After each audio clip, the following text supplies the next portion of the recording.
여러분 안녕하십니까? 뉴스9 윤정호입니다. 윤석열 대통령이 체포된 지 이틀째입니다. 공수처와 윤 대통령 측 수싸움이 치열한데요. 윤 대통령 측은 공수처의 조사를 거부한 채 체포영장 발부와 집행이 적법하지 않다고 신청한 적부심 심사에 참석했습니다.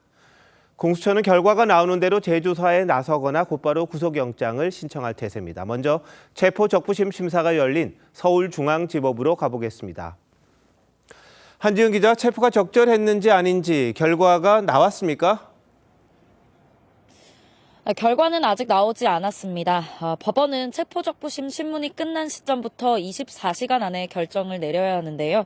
이르면 오늘 밤, 늦어도 내일 저녁까지는 윤 대통령 체포가 적법했는지 여부를 결정하게 됩니다. 오후 5시에 시작된 신문 절차는 7시쯤 마무리됐습니다.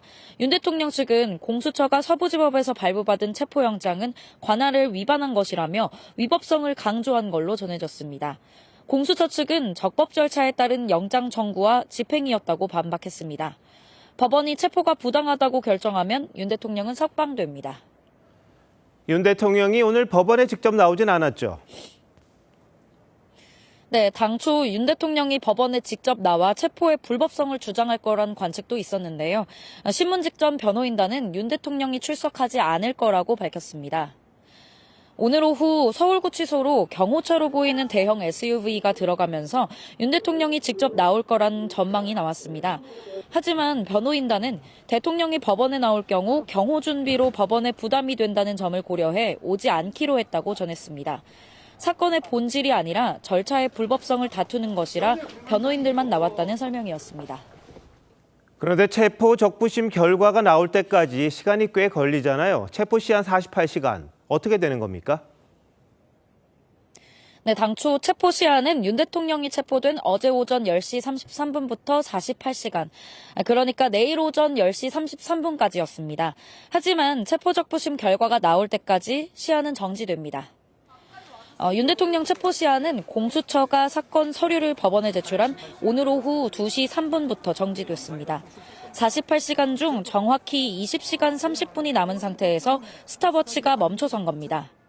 법원의 결정서를 공수처가 받는 시점부터 시계는 다시 돌아가게 됩니다. 서울중앙지방법원에서 TV조선 한지은입니다. 공수처는 어제 10시간 넘게 윤 대통령을 조사한 데 이어 오늘도 윤 대통령을 소환하려고 했습니다. 하지만 윤 대통령이 거부해서 당장 할 일은 없습니다. 공수처에 나가 있는 취재 기자 연결합니다. 안혜리 기자, 공수처도 어제처럼 분주하진 않을 것 같은데요. 조사가 불발된 공수처 분위기 어떻습니까? 네, 윤석열 대통령이 오늘 조사에 응하지 않으면서 이곳 과천청사도 조용합니다. 어제 북쪽 갔던 취재진 대부분도 철수했고 공수처 직원들은 일부만 남아 법원의 체포적부심 결과를 기다리고 있습니다. 어제 윤 대통령 체포에 성공한 오동훈 공수처장은 오늘 아침 출근길에 환하게 웃는 모습이 카메라에 잡혔습니다. 평소 무표정한 모습과는 확연히 달랐습니다. 진술 거부하고 있는데 어떻게 대응하실 건가요? 하지만 분위기는 곧 달라졌습니다. 윤 대통령 측이 위법한 조사에 응할 이유나 필요가 없고 어제 충분한 입장을 얘기했다며 조사를 거부했기 때문인데요. 공수처는 오후 2시까지 별다른 일정 없이 기다렸지만 끝내 윤 대통령은 나오지 않았습니다. 윤 대통령은 10시간 40분 동안 이어진 어제 조사에서도 비상계엄은 정당하다, 내란죄가 성립하지 않는다는 입장만 밝힌 뒤 한마디도 하지 않았습니다. 공수처는 체포적부심 결과가 나오는 대로 추가 조사를 위한 강제인치 방안이나 구속영장 청구 여부를 검토할 계획입니다. 과천 공수처 청사에서 TV조선 안혜리입니다. 이번엔 윤 대통령이 수감돼 있는 서울구치소로 가봅니다. 신유만 기자, 윤 대통령 지지자들이 모여 있습니까? 네, 윤석열 대통령 동선을 따라 한남동 관저와 공수처 앞에서 모였던 지지자들은 오늘은 서울구치소 앞에서 집회를 벌이고 있습니다. 밤이 늦었지만 오히려 집회의 열기가 더욱더 뜨거워지고 있습니다. 오후 1시부터 집회를 연 지지자들은 윤 대통령 체포가 잘못됐다며 당장 석방해야 한다고 외쳤습니다. 윤석열! 윤석열! 대통령! 대통령!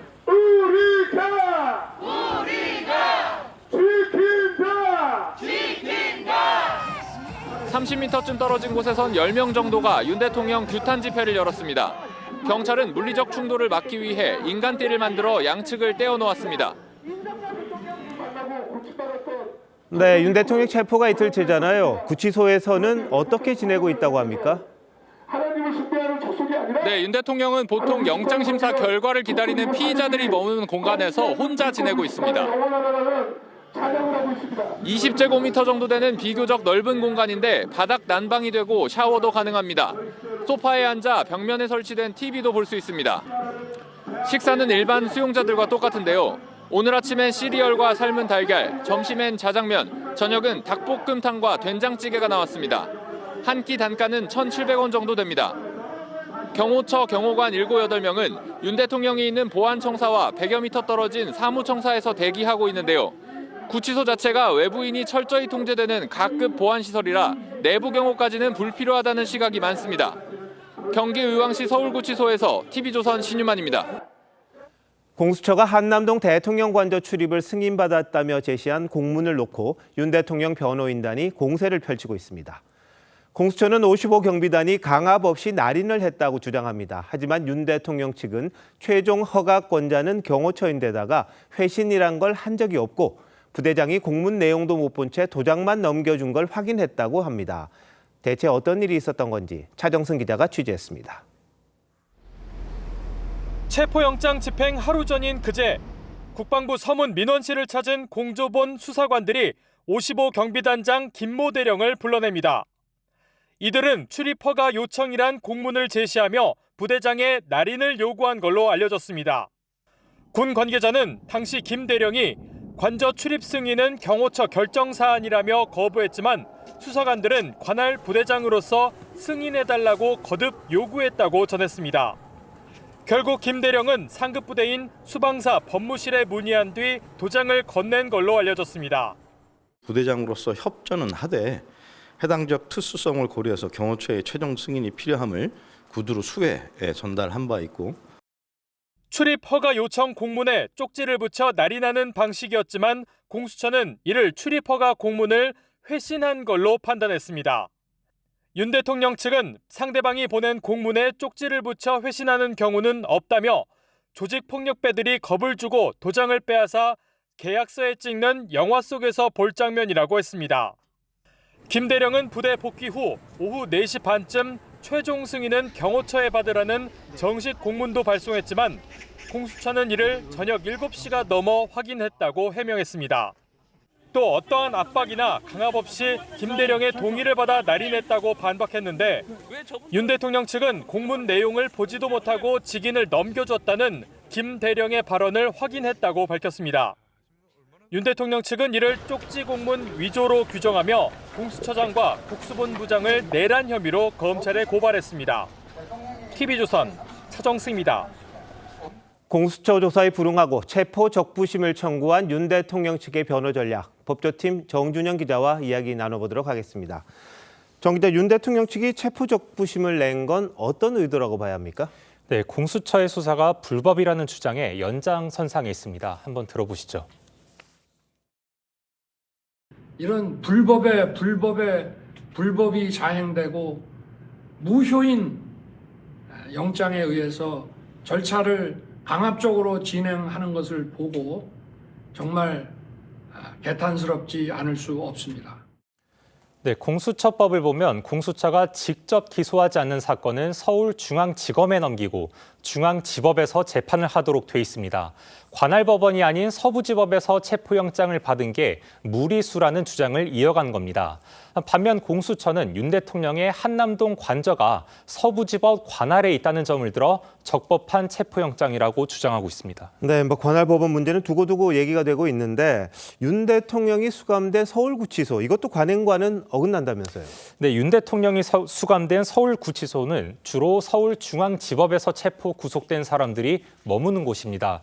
반면 공수처에 체포영장을 내준 서부지법에선 관행적으로 구로에 있는 서울 남부구치소에 피의자와 피고인들을 보냈습니다. 내란죄 수사권 문제로 윤 대통령 측 반발을 불러온 공수처가 또다시 불필요한 논란에 빌미를 제공했다는 지적이 나옵니다. 어젯밤 공수처에서 출발한 윤 대통령 차량은 10분 만에 서울 구치소에 도착했었습니다. 네, 관행이라고는 하지만 자꾸 말들이 나오네요. 근데 법원이 체포 적부심을 받아들이는 경우가 있습니까? 제가 사법 통계를 찾아봤습니다. 지난해 전국법원의 체포, 구속 적부심 사건은 2,000건 정도인데 이 가운데 피의자가 풀려난 건 8% 수준입니다. 이마저도 대부분 구속 적부심 얘기고 체포 적부심 사례는 1%도 안 될 거라고 법조계에선 보고 있습니다. 다만 현직 대통령이 체포된 지금의 상황 자체가 상당히 이례적인 만큼 기존 통계가 의미 없을 수도 있습니다. 중앙지법이 체포가 정당했다고 판단하면 공수처는 구속영장도 서부지법에 청구할 겁니다. 반면 중앙지법이 체포가 부당하다고 판단하면 공수처가 서부지법에서 받은 영장은 물론이고 그동안 진행한 내란죄 수사권에 대한 정당성에 큰 타격을 받을 수밖에 없습니다. 네, 상당히 중요한 결정이 남아있군요. 근데 법적 공방을 떠나서 윤 대통령의 지금 최근 행보에서 전략적 패턴이 보인다, 이런 해석이 있습니다. 네, 어제 오늘 공수처 수사에서 묵비권을 행사하거나 아예 조사에 불응하면서 전략적 특성이 뚜렷해진 측면이 있습니다. 수사기관보다는 국민을 상대로 여론전에 집중하는 겁니다. 윤 대통령은 비상계엄 선포 이후 6번의 대국민 담화를 했고 관저 앞 지지자들에게 서신을 보내고 체포 당일엔 영상과 SNS 메시지도 공개했습니다. 그동안 윤 대통령은 자신에 대한 국민적 지지가 높아진 걸로 느꼈을 수도 있습니다. 윤 대통령이 좁은 밀실에서 검사의 일방적인 페이스에 끌려다니기보단 자신만의 언어와 스토리텔링으로 정당화를 시도한다는 분석이 나오고 있습니다. 네, 이게 법정에서 얼마나 영향이 있을지 한번 지켜봐야겠군요. 정 기자, 잘 들었습니다.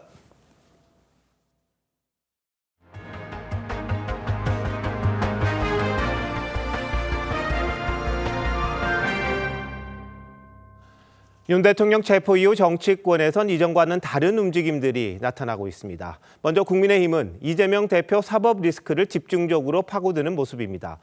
윤 대통령에 대한 사법 절차가 시작이 된 만큼 이 대표 재판도 정상 속도를 내야 한다는 겁니다. 당내에선 이 대표 공직선거법 2심 처리 시한까지 언급하기 시작했다는데 장윤정 기자가 보도합니다. 국민의힘은 55경비단 출입 허가 직인 의혹을 고리로 공수처를 향한 맹비난을 쏟아냈습니다. 민주당과 정치적 뒷거래로 탄생한 공수처가 법치를 짓밟았다며 수사기관이 아니라 민주당의 사병 집단임을 증명했다고 했습니다. 공수처는 사실상의 사법 쿠데타를 일으킨 것이나 다름없습니다. 공수처의 모든 행위는 정치적으로도 법적으로도 정당성을 이미 상실했습니다. 공수처를 항의 방문해 공수처장 사퇴와 공수처 해체를 요구하기도 했습니다. 판사 쇼핑 웬 말이냐? 공수처는 해체하라! 해체하라! 해체하라! 해체하라! 민주당 이재명 대표를 향한 사법 리스크 공세에도 당력을 집중했습니다. 윤 대통령 사법 절차는 KTX급으로 진행하면서 이 대표의 사법 열차는 완행열차급으로 진행한다고 꼬집었습니다.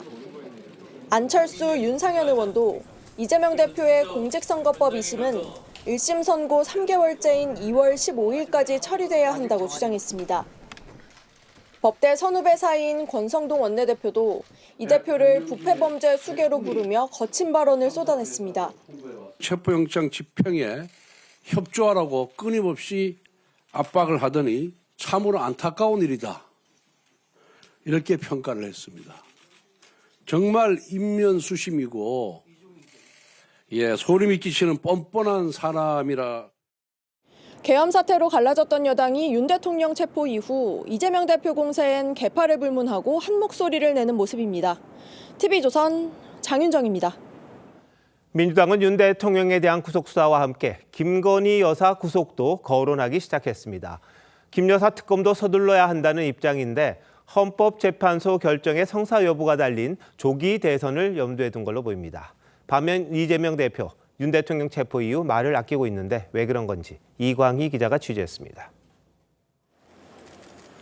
윤석열 대통령이 체포되자 민주당은 곧바로 김건희 여사에 대한 출국 금지와 체포 주장을 이어갔습니다. 검찰이 제대로 수사할 의지가 있었다면 소환을 하든 출국 금지를 하든 했었어야죠. 윤석열이 체포됐으면 다음 김건희 아니에요. 윤석열이 이재명 부인, 조국 부인, 가족 어떻게 했어요? 최상목 권한대행이 거부권을 행사한 김 여사 특검법 처리 필요성도 다시 강조했습니다. 최 대행을 향한 압박 수위는 더 높아졌습니다. 경제를 망치고 민생을 포기하고 내란을 종식시키지 않고 연장시킨 최악의 대행이라는. 다만 연일 대통령 체포를 주장했던 이재명 대표는 메시지를 자제하는 모습입니다. 당대표실 관계자는 대통령 구속으로 상황이 일단락될 때까지 관련 발언은 없을 것이라며 당분간 민생 경제와 외교 안보 문제에 집중할 계획이라고 전했습니다. 당 대응 기조와 온도차를 보이는 행보에 대해선 조기 대선 가능성을 염두에 둔 투트랙 전략이란 해석이 나옵니다. 이미 다수 국민들 생각에는 그 다음 국면들, 뭐 대선 국면으로 좀 보여지지 않겠나 하는 생각을 합니다. 이 대표는 이번 주말 여객기 사고 희생자 합동 추모식에 참석하고 오는 20일엔 6대 시중은행장들과 현장 간담회를 가질 계획입니다. TV조선 이광입니다. 국민의힘이 소속 의원 108명 전원 명의로 내일 계엄 특검법을 발의합니다. 여당 특검법엔 야당과의 협상을 위해 신경 쓴 부분이 적지 않다는데 어떤 내용인지 그리고 합의 가능성은 있는지 이채림 기자가 알아봤습니다. 국민의힘 권성동 원내대표는 민주당의 위헌적 특검 법안을 막기 위해 어쩔 수 없이 협상용 법안을 마련했다고 했습니다. 위헌적이고 독소적인 조항이 가득 담긴 특검 법안을 발의했고 그것을 또 통과시키려고 하고 있기 때문에 그러한 최악의 법보다는 차악이 낫다는 생각. 의총에선 개인적으로 윤석열 대통령의 오랜 친구인데 참담하다며 20초간 말을 잇지 못한 채 울먹이기도 했습니다. 정치 이전에 한 인간으로 해서는 안 될 일이라는 것을. 비공개 의총에선 자체 특검법 발의에 대한 반발도 나왔지만 내일 108명 전원 명의로 발의하기로 뜻을 모았습니다. 민주당은 내일 특검법의 본회의 처리를 공언하면서도 일단 여당과 대화는 해보겠다는 입장입니다. 본회의를 열어서 안건들을 처리하고 그리고 협의가 완료될 때까지 국회를 열어놓은 상태에서 반드시 내일 마무리하겠다. 쟁점인 특검 추천 주체와 관련해 국민의힘은 대야 협상력을 높이기 위해 민주당 안대로 대법원장 추천 방식을 택하기로 했습니다. 다만 후보 추천을 2명이 아닌 3명으로 늘렸습니다. 양당 특검법 사이 간극이 큰 데다 협상 시한은 내일 하루뿐이라 합의가 쉽지 않을 거란 관측이 우세하지만 특검 통과 의지가 높은 야당이 여당의 안을 얼마나 수용하는지가 변수가 될 전망입니다. TV조선 이채리입니다. 비상 개헌 관련 첫 형사재판이 열렸습니다. 김영현 전 국방장관이 이례적으로 공판 준비 기일에 직접 나왔는데 김 전 장관 측은 계엄은 검사의 판단을 넘어서기 때문에 기각을 해달라고 요청을 했고 검찰은 기존 판례를 들어 재판할 수 있다고 반박했습니다. 법정에서 벌어진 이모저모 주원진 기자가 전합니다. 서울중앙지법이 내란 혐의로 기소된 김용현 전 국방부 장관의 첫 공판 준비 기일을 열었습니다. 김 전 장관은 회색 정장에 마스크를 쓰고 법정에 나왔습니다. 김 전 장관 측은 일개 검사가 대통령의 헌법상 권한인 계엄에 대해 옳다 그르다 판단을 할 수 없다며 공소 기각을 요청했습니다. 또 이번 사건의 핵심 증거라며 선관위 서버에 대한 증거 보존도 신청했습니다.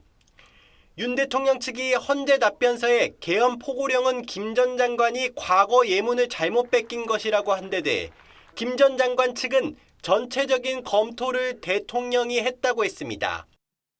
전체적인 검토는 당연히 대통령이 했습니다. 그거는 저희 입장이 변한 게 없습니다. 검찰은 비상계엄 선포도 사법심사 대상이 된다는 대법원 판단이 있다며 60명의 증인을 불러 공소사실을 입증하겠다고 했습니다. 재판부는 주 1, 2의 재판을 제안했습니다. 이에 김 전 장관 측이 한 달에 한 번 여유 있게 해달라고 해 방청석에서 웃음이 터져 나왔습니다. TV조선 주원진입니다. 윤석열 대통령 탄핵과 수사 국면인데도 불구하고 국민의힘 지지율이 반등하는 여론조사가 잇따르고 있습니다. 오늘도 국민의힘과 민주당 지지율이 오차 범위 내에서 초접전인 결과가 또 공개됐습니다. 탄핵에 대해서는 찬성 여론이 훨씬 높습니다만 이재명 민주당 대표의 차기 대통령 적합도는 30% 미치었습니다. 황정민 기자가 자세히 알려드립니다. 4개의 여론조사 업체가 정기적으로 실시하는 NBS 여론조사에서 국민의힘 지지율은 한 주 전보다 3%포인트 오른 35%, 민주당은 3%포인트 떨어진 33%로 조사됐습니다. 국민의힘은 2주 연속 상승세가, 민주당은 하락세가 이어졌습니다.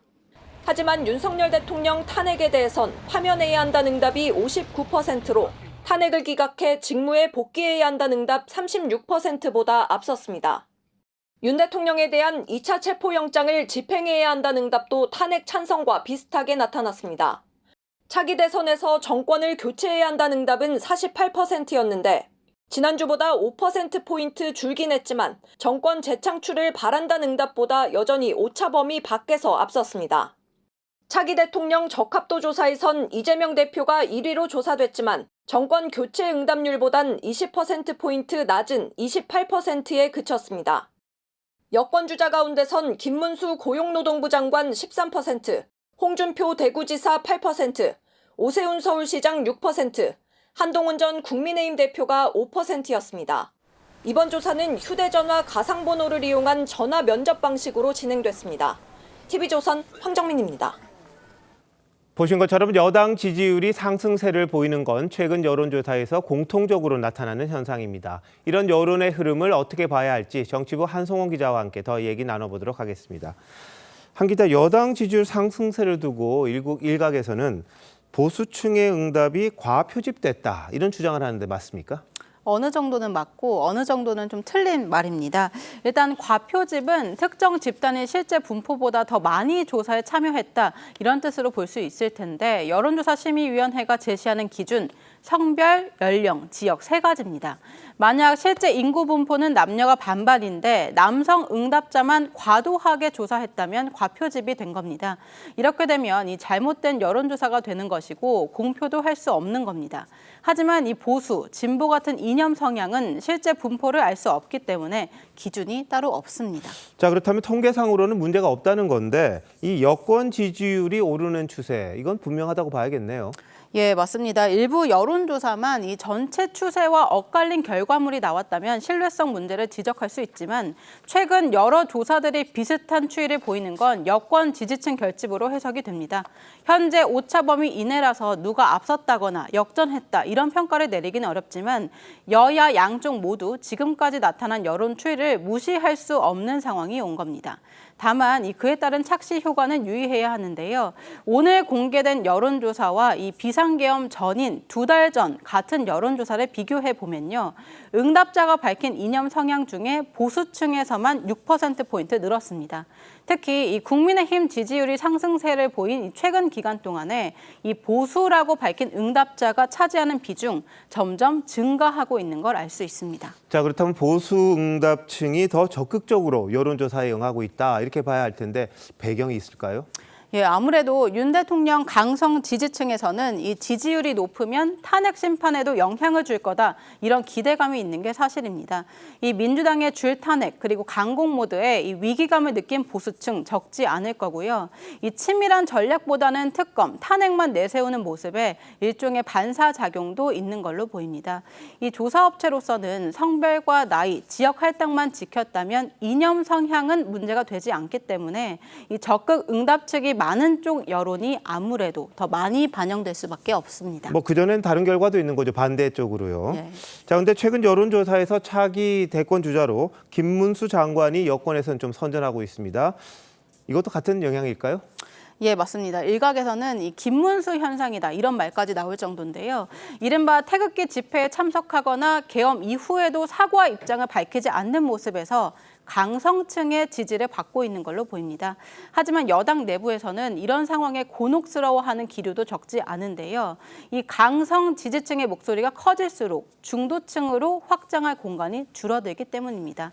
그만큼 여권 단일 대우도 어려워질 거다 이런 우려가 나오고 있습니다. 네, 조기 대선이 있을지 없을지는 헌법재판소가 결정을 하겠습니다만 결국 선거는 분열하지 않고 누가 더 중도를 끌어오느냐 이거 아니겠습니까? 그럼 최근 지지율 상승이 그냥 보수층만 집결했다면 큰 의미가 없을 텐데 그래도 보수층은 여기에 기대를 걸고 중도를 향해 더 나아가야 된다 이렇게 해석이 될 수 있겠군요. 착각하면 안 되겠네요. 네, 한 기자 잘 들었습니다.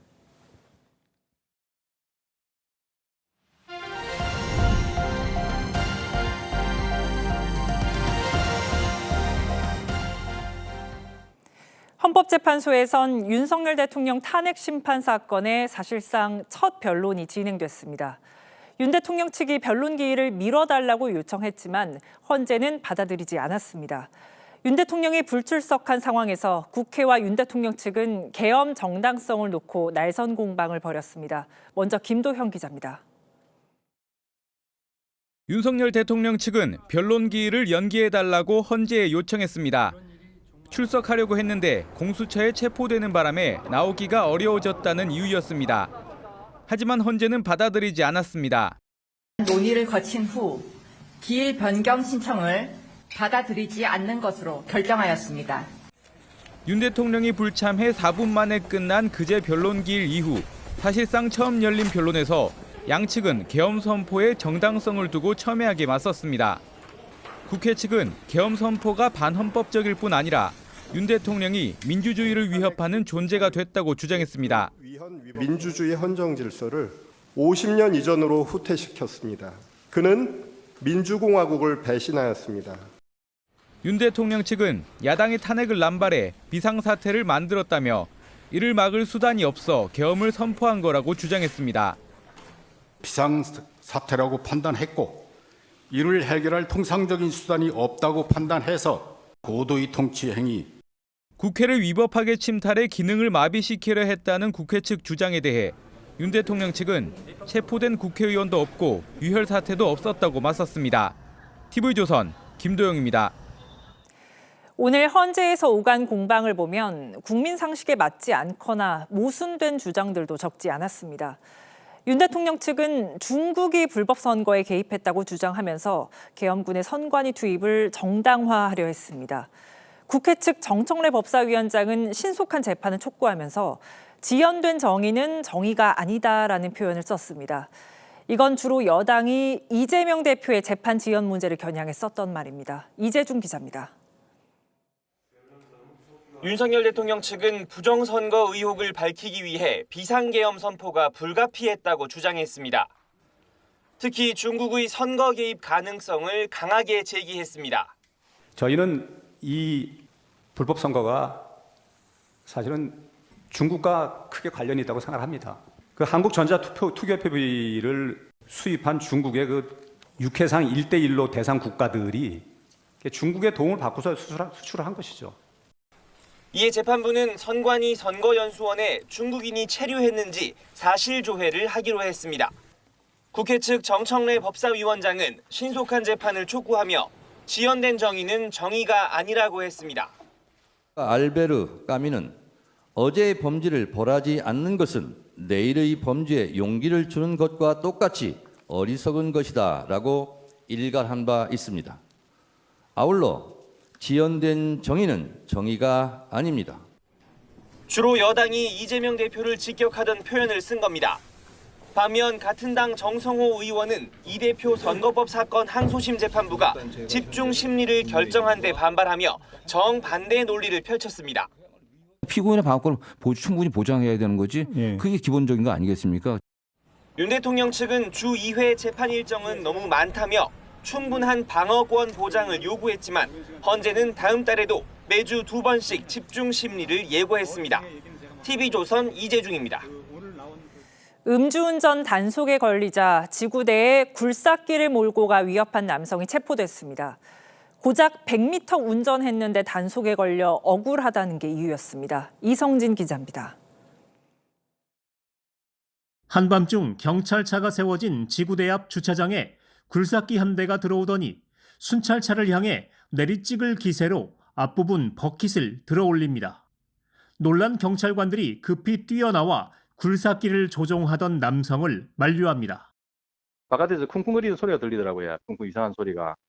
나가보니까 50대 남성은 특수 공무집행 방해 등의 혐의로 현행범으로 체포돼 구속됐습니다.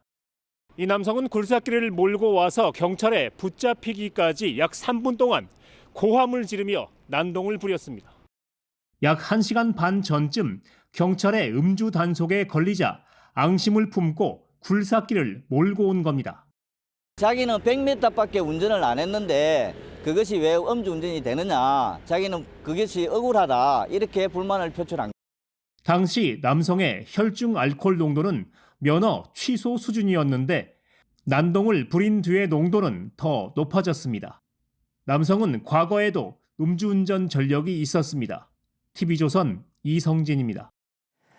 제주도에선 외국인이 비자 없이도 30일간 머물 수 있습니다. 관광 활성화를 위한 조치인데 일부 외국인들이 이를 악용해서 제주도에 들어온 뒤 육지로 미입국하는 사례가 잇따르고 있습니다. 이번엔 화물차에 숨어 제주도를 빠져나가려던 베트남인들이 붙잡혔습니다. 김태준 기자입니다. 어젯밤 제주항 부두 항만관리단 직원이 대형 화물차 짐칸 문을 열고 오릅니다. 상자 위까지 올라가 안쪽에 손전등을 비추자 숨어있던 사람들이 줄줄이 발견됩니다. 지금 보이는 것만 9명, 10명입니다. 10명. 11명. 모두 베트남인들입니다. 이들은 비자 없이 30일을 체류할 수 있는 무사증 제도로 제주에 들어온 뒤 육지로 이탈하려다 적발됐습니다. 전남 완도항으로 가는 화물 트럭을 배에 싣기 전 검사하는 과정에서 덜미가 잡혔습니다. 지금 11명 중에 7명이 불체자고요. 나머지는 아직 체류기가 남아 있습니다. 다 일자리를 구하러 온 분들인데 베트남인들은 SNS를 통해 운반책을 소개받고 비용을 지불했습니다. 해경은 베트남인들은 물론 화물차 운전자까지 제주특별자치법 위반 등의 혐의로 입건했습니다. 무사증 입국 외국인의 제주 이탈 수법은 갈수록 대담하고 교묘해지고 있습니다. 해상에서 밀항하거나 신분증을 위조하기도 합니다. 지난달에만 베트남 단체 관광객 28명이 귀국하지 않고 잠적했습니다. 해경은 제주 출입국 외국인청과 함께 무사증 외국인의 이탈 단속을 강화하기로 했습니다. TV조선 김태준입니다. 남성 2명이 숙박업소 난간에서 투신 소동을 벌인 일이 있었습니다. 119 구조대가 설치한 에어매트로 떨어져 구조됐는데 마약에 취한 상태였습니다. 박건우 기자입니다. 상의를 벗은 남성이 건물 외벽 난간에 아슬아슬하게 서 있다가 주저앉습니다. 119 대원들은 건물 아래에 에어매트를 펼칩니다. 잠시 뒤 남성 2명이 매트 위로 떨어지고 곧바로 들것에 옮겨집니다. 4층에서 2층으로 떨어졌는데 매트, 2층에서 아래로 떨어졌는데 매트, 외상 없이 잘 구조했습니다. 그런데 구조된 이들은 횡설수설하며 저항하는 모습을 보였습니다. 하도 이제 막 몸부림을 치니까 그 친구가 수갑 채고 막 발도 묶고 난리가 아니더라. 경찰은 마약 투약을 의심하고 곧바로 현장에서 20대와 30대 남성 2명을 체포했습니다. 이들은 마약 간이 시약 검사 결과 필로폰 양성 반응이 나왔습니다. 떨어지기 전에도 살려달라며 1시간이나 소동을 벌였습니다. 경찰은 남성들이 묵은 방에서도 조사기 2개 등 마약 투약 정황을 발견하고 소지 경위 등을 조사하고 있습니다. TV조선 박고루입니다. 요즘 독감이 크게 유행하면서 코로나 때처럼 자가 진단을 하려는 사람도 늘고 있습니다. 온라인에선 전문가가 사용하는 독감 진단 키트가 판매되고 있는데 일반인이 정확하게 사용하기 쉽지 않아서 오히려 독감 유행을 더 키울 수 있다는 게 전문가들의 지적입니다. 김준석 기자가 취재했습니다. 포털 사이트에 독감 키트를 검색하자 무료 배송까지 해준다는 제품들이 여러 개 올라옵니다. 이 가운데 한 제품을 주문해 받아봤습니다. 설명서에는 의료인을 포함한 전문가만 사용하라고 표기돼 있습니다. 전문가용을 일반인들도 구매해 사용할 수 있는 겁니다. 실제 한 40대 직장인은 가족 1명이 독감에 걸리자 코로나19처럼 가족 전파 여부를 진단 키트를 구매해 확인했습니다. 막내 아들이 이제 독감에 걸린 것 같아가지고 직접 할 수 있는 방법이 있나 이렇게 해가지고 코로나 때 이미 좀 해봤기 때문에. 하지만 독감 검사는 코로나보다 더 깊숙이 코 안쪽으로 키트를 넣어야 하기 때문에 자가 진단이 더 어렵습니다. 위로 이렇게 조금 찌르다 말면 대개 반 정도밖에 안 들어가기 때문에 거의 수직에 가깝게 찔러서 귀 뒤쪽으로 비인강 정도에 도달을 하거든요. 전문가들은 일반인의 부정확한 검사로 독감이 오히려 더 확산될 수 있다고도 지적합니다. 위양성이나 위음성이 나왔을 가능성까지 고려해서 감별 진단을 해줘야 되기 때문에 전문가가 아닌 분들이 판단을 내리고 뭔가 결정을 할 때 오는 리스크를 피해가기 어렵죠. 이달 첫째 주 발생한 독감 의심 환자는 최근 10년 새 가장 많은 1000명당 99.8명에 달했습니다. TV조선 김준석입니다. 한국은행이 올해 처음 열린 금융통화위원회에서 기준금리를 연 3%로 유지하기로 했습니다. 경기 침체 우려가 커지면서 금리를 내려야 한다는 지적이 많았지만 고공행진하는 환율을 안정시키는 게 더 시급하다고 판단한 겁니다. 이정현 기자입니다. 지난해 10월과 11월 2달 연속 기준금리를 내린 한국은행. 올해 첫 회의부터 금리를 다시 내릴 거란 관측이 있었지만 동결을 선택했습니다. 내수 부진보다 환율 안정이 급선무라는 판단입니다. 경제 전망 및 외환 시장의 불확실성이 커진 만큼 현재의 금리 수준을 유지하면서 대내외 여건 변화를 좀 더 점검하는 것이 이 총재는 계엄 사태로 지난 4분기와 올해 경제 성장률이 기존 전망보다 더 떨어질 수 있다고 진단했습니다. 그러면서 경기만 생각하면 금리를 내리는 게 당연하다고 말했습니다. 하지만 1,500원을 넘보는 환율이 발목을 잡았다고 설명했습니다. 계엄 사태로 환율이 30원 정도 더 오르면서 외국인 자금 이탈과 물가 상승이 우려된다는 겁니다. 이 정치적 변화가 환율에 크게 영향을 주고 우리나라의 경제 펀더먼털이라든지 미국과의 금리 격차 이런 경제적 요인으로 설명하는 것보다 훨씬 더 높은 수준의 다만 금융통화위원 6명 모두 3개월 내 금리 인하 가능성을 열어뒀습니다. 한은은 금리를 동결하는 대신 시중은행들이 내수 침체 직격탄을 맞은 중소기업에 저금리 대출을 해줄 수 있도록 금융중개 지원금을 9조 원에서 14조 원으로 늘리기로 했습니다. TV조선 이정현입니다. 가성비를 내세워 중국 전기차 시장을 장악한 중국 비아디가 국내 시장에 공식 진출했습니다. 알리와 테무 같은 쇼핑몰에 이어 샤오미와 비아디까지 중국 기업들의 공세가 전방위적으로 거세지고 있습니다. 유혜림 기자입니다. 문이 열리자 매끈한 파란색 SUV가 모습을 드러냅니다. 중국 비아디가 한국에서 판매를 시작한 소형 전기 SUV입니다.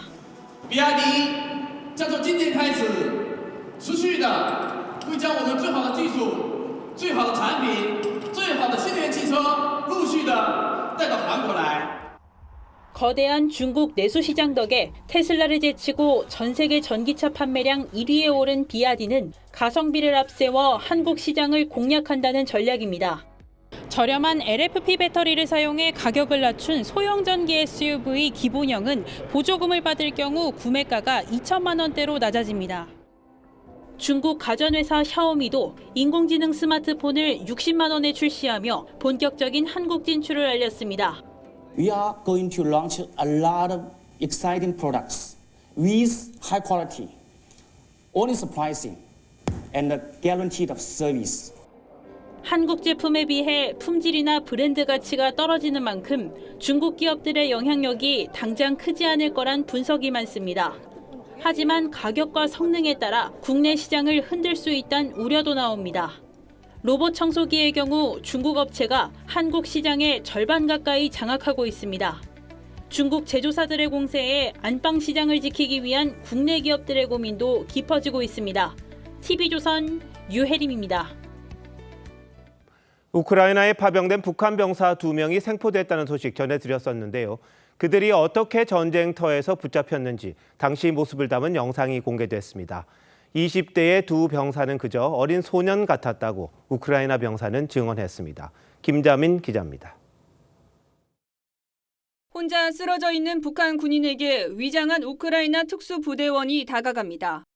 북한군은 경계하지만 다리를 다쳐 움직이지를 못합니다. 다른 북한군 포로와는 번역기를 통해 대화를 시도합니다. 지난주 우크라이나군이 북한군 포로 2명을 생포하는 장면과 작전에 참여한 군인들의 증언이 담긴 영상이 우크라이나 매체를 통해 전해졌습니다. Сама складна задача була його обезброїти. Тобто він ще мав при собі, окрім зброї, гранату, і її було дуже важко в нього відібрати. 우크라이나 대원은 한국어로 이리 와라 다쳤냐고 말을 걸었고 응급처치를 시작하자 러시아 측이 이를 알아차린 듯 대포를 발사했다고 주장했습니다. 전장에서 만난 북한 군인들이 러시아군 병사들보다도 더 신념이 투철하고 회복력이 강하다면서도 정예 부대가 아닌 그저 어린 소년으로 보였다고 말했습니다. Я не знаю, ми дивились на нього, дійсно молодий хлопчина, я б не сказав, що він там якийсь. 우크라이나 대원은 북한군이 드론 등 낯선 무기에도 점차 적응하고 있다고 밝혔습니다. TV조선 김자민입니다. 트럼프 2기 대북 정책이 바이든 정부와는 상당히 다를 것으로 보입니다. 그동안 미국은 북한의 핵 보유를 인정하지 않고 완전한 비핵화를 추진했는데 장관 후보자들이 기존과는 다른 얘기를 청문회에서 쏟아냈습니다. 워싱턴 DC에서 이태영 특파원이 보도합니다. 미 국무장관 후보자는 어떤 제재로도 북한 김정은의 핵 개발을 막지 못했다고 진단했습니다. You have a 40-something-year-old dictator who has to figure out how to hold down to power for the rest of his life. He views nuclear weapons as his insurance policy to stay in power. 그러면서 대북 정책을 다시 살펴볼 필요성을 언급했습니다. See it as a fantasy. Is there an appetite for a rethinking of this, in my view, totally failed policy? Well, I think there has to be an appetite for a very serious look at broader North Korean policy. 한국과 일본의 핵 무장론엔 선을 그었습니다. 대북 정책은 아직 준비되지 않았다고 했지만 미국이 현실적이지 않은 북한 비핵화보다 실질적인 위기 관리 쪽으로 선회하는 것 아니냐는 분석이 나옵니다. CIA 국장 후보자도 북한이 미국 안보의 위협 세력이라는 점을 분명히 했는데 Today we face what may be the most challenging national security environment in our nation's history. 피트 헤그세스 국방장관 후보자는 북한을 핵 보유국으로 지칭하기도 해 논란이 됐습니다. 트럼프 2기 외교안보 수장 후보들이 북한 관련 발언을 쏟아내는 가운데 트럼프 당선인의 대북 정책이 바이든 정부와는 다른 기조가 될 거라는 가능성이 나오고 있습니다. 워싱턴에서 TV조선 이태형입니다. 42살의 유승민 전 IOC 위원이 이기흥 현 회장을 꺾고 체육회 수장에 오른 건 대이변이었습니다. 당선 이후 취재진과 첫 만남을 가진 유 당선인은 치열했던 선거 과정과 앞으로의 포부를 밝혔습니다. 성민혁 기자가 들었습니다. 유승민 당선인은 유독 승부처에 강했습니다. 21년 전 아테네 올림픽 결승에선 세계 최강 중국의 왕하오를 꺾었고 2016년 IOC 선수위원 선거 땐 언더독의 반란을 일으켰습니다. 42세 나이에 최연소 대한체육회 수장에도 당선됐습니다. 비결은 타고난 체력과 정성입니다. 종목 68개를 직접 체험했고 대의원 이름을 300번씩 부르며 5시간에 걸쳐 3배 영상을 찍어 보냈습니다. 2개만 하자라고 생각을 했습니다. 68개 종목 체험한 거와 또 연말 3배 타 후보자들은 못하는 나만이 할 수 있는 거다라는 생각을 갖고 체육회와 문체부의 갈등은 당선인의 우선 과제입니다. 그동안 좋지 않았던 만큼 해결이 절실한데 벌써 만났다고 합니다. 그 장관님이나 차관님께서 시원하게 말씀해 주셨습니다. 앞으로 유승민 회장이 추진하는 어떤 사업들에 대해서 전폭적인 서포트를 하겠다. 각종 감사와 조사에 지친 체육계 인사들도 다독여야 합니다. 직원들, 노조들 다 포함해서 모든 구성원들이 굉장히 자존감이 낮아져 있는 것을 제가 알고 있습니다. 체육회 내 조직 문화와 각종 조직들은 새롭게 정립할 대상입니다. 국민들에게 체육의 가치, 멋진 이 가치를 갖고 기대에 부응할 수 있는 어떤 그런 내부의 어떤 그런 강도 개혁이 먼저 이루어져야 된다고 생각을 합니다. 42살 제42대 체육 대통령의 승부는 지금부터입니다. TV조선 성민혁입니다.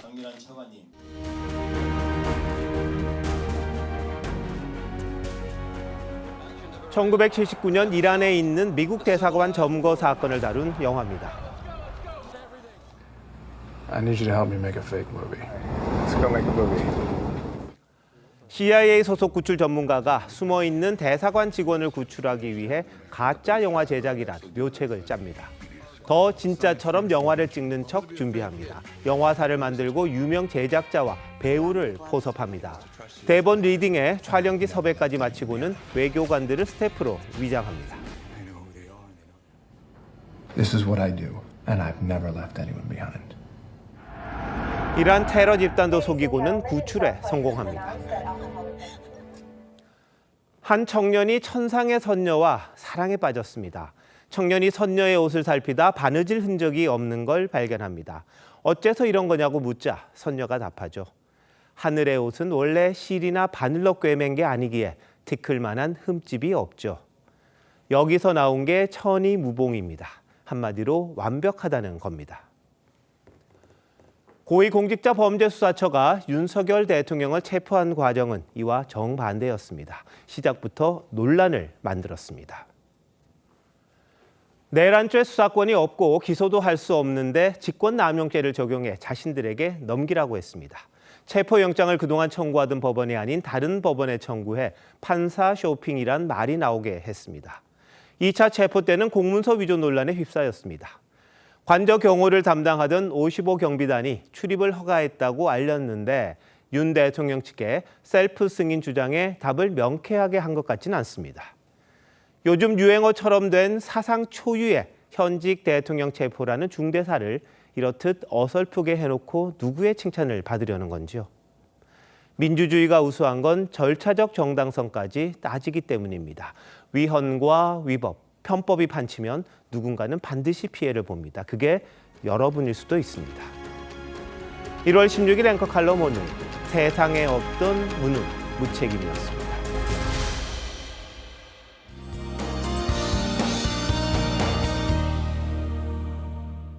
내일 출근길 중부지방과 전북을 중심으로 미끄럼 사고에 주의하셔야겠습니다. 밤사이 기온이 떨어져 녹았던 눈이 다시 얼어붙고 아침에는 안개까지 끼며 시야도 답답할 수 있겠습니다. 당분간 기온은 오름세를 보이겠습니다. 내일 서울의 낮 최고 기온이 5도, 주말에는 7도까지 오르겠고요. 평년을 크게 웃돌겠습니다. 아침 추위도 점점 힘이 빠지겠습니다. 내일은 전국이 대체로 맑겠습니다. 동해안은 대기가 매우 건조한 상태에서 바람도 강하게 불어 산불을 비롯한 각종 화재 예방에 유의하셔야겠습니다. 현재 강원 내륙과 산지에만 한파주의보가 남아있고요. 내일 서울의 아침 기온 영하 5도로 이맘때 겨울 추위가 예상됩니다. 낮엔 대구가 8도, 전주 5도, 광주 7도까지 올라서 기온차가 크겠습니다. 절기 대안인 월요일에는 중부를 중심으로 눈이나 비가 오겠습니다. 날씨였습니다. 1월 16일 목요일 뉴스9 마칩니다. 시청해주신 여러분 고맙습니다.